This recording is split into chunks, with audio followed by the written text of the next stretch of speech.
mo akong tatawaging ate dito sa school, ha? Mamaya maguluhan yung mga tao na bigla ako nagkaroon ng younger sister. I don't wanna explain a family drama to everyone. Okay lang yun. Hassle naman talaga magpaliwanag eh. Pero don't worry, hindi mo kita guguluhin. Tatanong ko lang kung saan tayo makikita mamaya ng dismissal. Sige. Diyan na lang sa labas, oh. Diyan sa may gate. Basta kapag nakita mo ako, huwag kang lapit na lapit, ah. Belinda, look who I found! Si Ligaya! Pareho pa na silang sophomores dito ni Pam. Mami, sabi ni Ligaya, papakilala ka daw niya sa mga friends niya. At nangako siyang sasamahan niya kayo the whole day dito sa school. No, Mom. Thank you. Sila na lang po.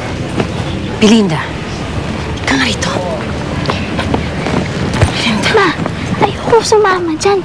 Alam mo ba, ang weird-weird niyan. Tapos, halos lahat ng tao ay naayawan yan. Imba siya. Imba? Imbalance. Ay, naku, Mama. Imba yan, kasi loser pa. Ayoko talaga dyan. Bye, Ma. Bye-bye. Belinda! Belinda! Okay, I'll see you guys later. Sige po. Bye. Ingat ka dito, ha? Bahala ka na kay Bambi. Sige, bye! Yan. Para hindi ka mawala, gawin mo na lang yung ginagawa ko, ha? Ginagawa kong markers yung mga puno at saka yung mga halaman. Sila ang magiging guide mo.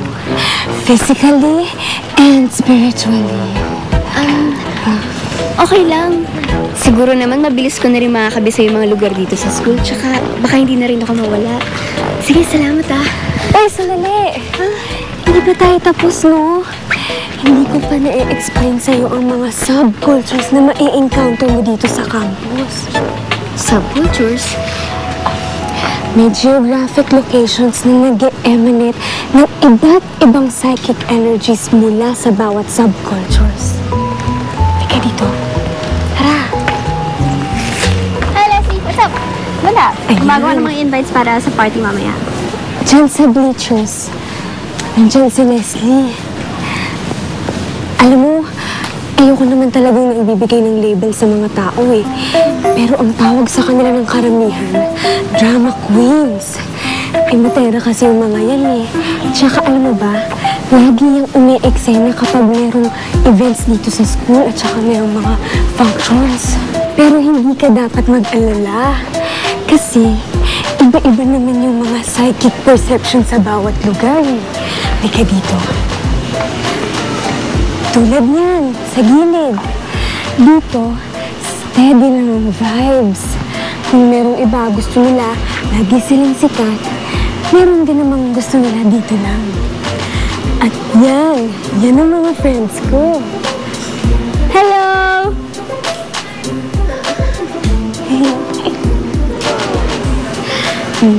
Medyo outcast, walang pumapansin, pero okay lang yun. Wala naman kaming pakialam kahit di nila kami pinapansin. Steady lang. Ayan! Diyan yung mga sikat. Andiyan yung mga school varsity. Ayan o.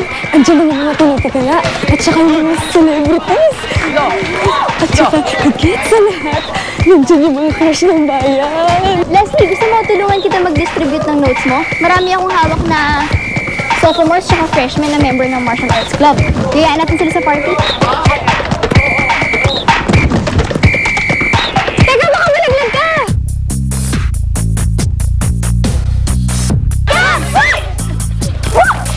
Sorry.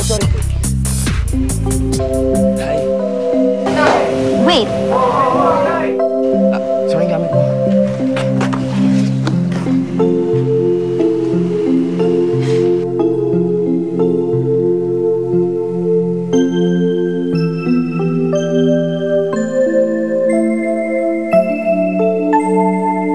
sino yun? Ha? Saan? That girl! Making eksena with my boyfie? Boyfie?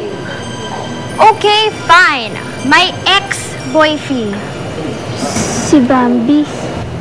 Kilala mo siya? Sino siya? Bagong student? Ha? Transfer yata. Nakausap ko kanina dun sa may gate. I don't like her, ha? No. Correction. I hate her. So BV. Bad vibes. Super bad vibes. Look at her. So FC.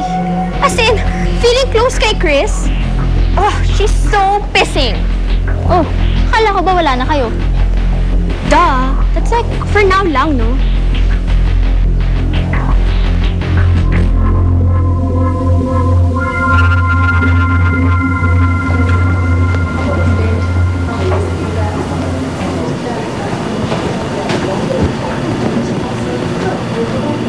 Nakita kita kanina sa labas.